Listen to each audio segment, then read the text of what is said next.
how to build a healthy gut and enhance your microbiome. This might be something that might be the most important thing that you could do to enhance your gut biome and enhance and improve your digestive function. And in this video, I'm going to give you all these details, some clinical strategies that I use in my office every day, and we're going to start right now.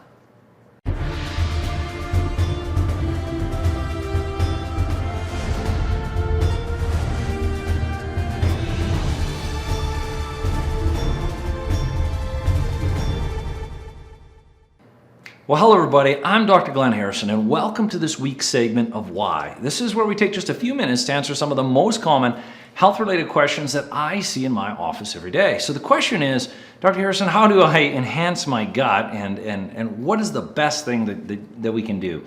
Well, that is enhancing and expanding the diversity of your microbiome. Now the reason why the biome is so important, and I could go on with this for hours, we're going to do it in a few minutes, but the reason why the biome is so important is because there's not one field, at the present time of this video, there's not one field of medicine that is not looking at the microbiome as an important factor in that field. Like the cardiology research is looking into this. Neurology is looking into this. The gastroenterology, of course, is looking at it.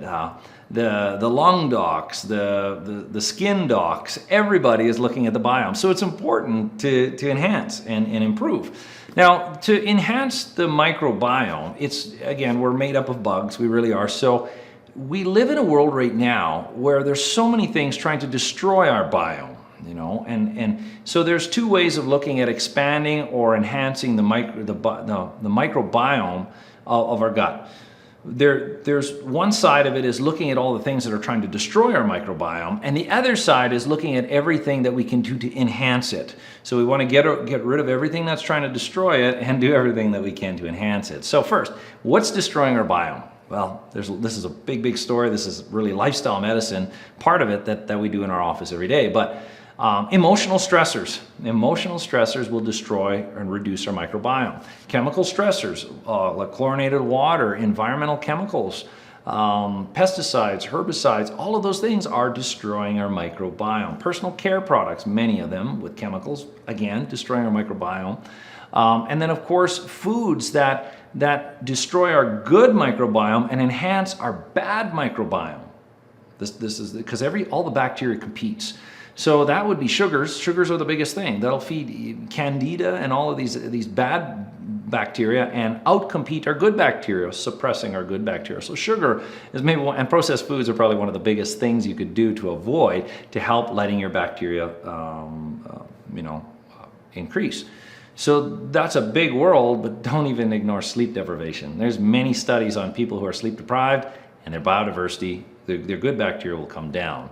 So say we could correct and work on all that. That's lifestyle medicine, work on all of that. What can we do to enhance it? Well, one thing to know about the biodiversity, when you get the biodiversity altered, it will, again, the purpose of this is massive, and I can't understate that. It will change your brain health. It will change your mental and emotional health, like anxiety and depression are closely connected to the microbiome. In fact, there's even bacterial species that are associated with autism and all that. You correct that, you improve brain function, and you see reduced severity significantly with things like ADD, ADHD, and autism. I've seen it in my clinic, and it's in the research. So, on another tangent, here's even weight. If you control your microbiome, people lose weight. It's amazing. So what can we do to enhance it? Because that's what this video is about, really how to enhance your microbiome. Well, take care of all this other stuff. That's massive, of course. And then work on this. Ideally, you do both simultaneously. Our bacterial diversity, increasing our diversity is the goal. And to increase our diversity, we have to increase our plant species, increase the diversity in our consumption of plants. Because our bacteria is really dependent on the type of fibers, plant fibers we take in. The more different types of plant fibers, the more bacterial diversity we actually build. The more bacterial diversity we build, I said this in a previous video, we'll see food sensitivities go down and so many other things. We'll see complexions change significantly. As we age, our bacterial diversity comes down. So we're always trying to promote that bacterial diversity. So what is the one thing we can do? Well, probably figured it out already, eat more fruits and vegetables, right? Yeah, well, even myself, there's a lot of vegetables I absolutely hate. And doing what I'm doing, people ask, well, how could you hate those? This is what you do. You practice natural medicine. Well, I have a little bit of a trick, and I'm going to share that with you. What I do is I'll take a blender. Yeah, I'll take a blender, and every time I go to the grocery store, I'll grab a different vegetable that I really don't like, that I don't eat. Because the thing with vegetables is we have our go-tos, most of us. So I'll get a couple different vegetables, I'll throw it into the concoction in my fridge, and then I'll put them in a blender. And I'll blend up about a cup, 1 to 2 cups every day. That is going to be golden. So if you add, and it's an easy way, you just shoot that cup back, call it good. If you have to wash it down with water, that's fine. I'll even add a little bit of fruit juice or even some vegetable juice in with it to make it more palatable, and I'll shoot it back. Conquer and take on different types of fruits and vegetables. Mostly vegetables will do this because you get different fibers in your body. Those different diverse plant fibers give food to a different type of bacteria, healthy bacteria. And what that does is it promotes the diversity of your bacterial species in your body, naturally promoting microbiome diversity and restoring imbalances. It'll even play a significant role in balancing hormones. So it is a hack, it is a trick, it's maybe one of the best medicines you could ever consume. Probiotics are a great starting point, but they're a drop in the bucket compared to all the amazing bacteria that you could have in your body. So yes, bacteria is amazing. So hopefully this was helpful.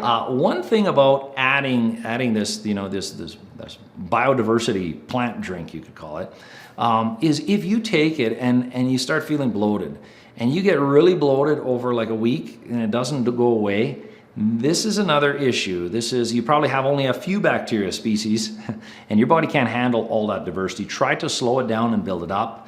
But it can cause problems. If it does cause problems, look into something called SIBO, S-I-B-O. I've done videos on this. Look in the links below. It might be great for you. If it lasts 1 day or 2 days, that's okay. But if it continues on and doesn't reduce this bloating, you've got a problem, and that's got to be taken care of before you can expand the diversity of your microbiome. So hopefully that was helpful. It is, like I said, it's probably the one thing that you can do that will improve your health the most if you can handle it. So with that being said, I'm Dr. Glenn Harrison, and I look forward to talking to you next day where we're going to answer the why to another health-related question. Have a great day.